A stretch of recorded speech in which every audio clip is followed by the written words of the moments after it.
Hello and welcome. In this particular lecture, we will look about observable using range. So range is actually emitting the range of elements, and it takes two arguments, the starting number and the range itself.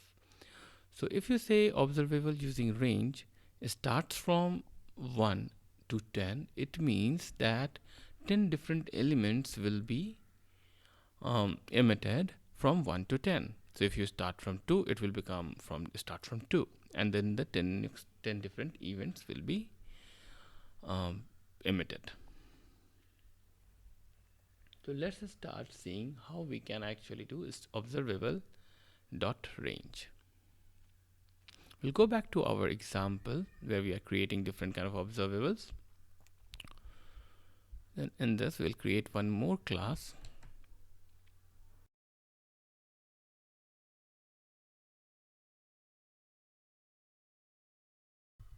If you say range is taking two different arguments, the first one is starting and then the count.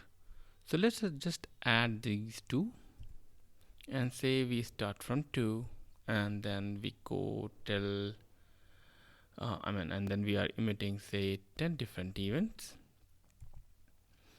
and then let's subscribe it.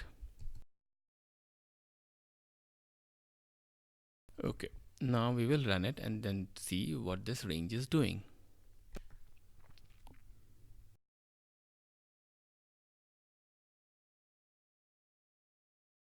Here what we saw is we are getting observable on subscribe, then from 2 to 11 there are 10 different kind of integers being published, and after that range there is an on complete, and all of it has been listened at main thread.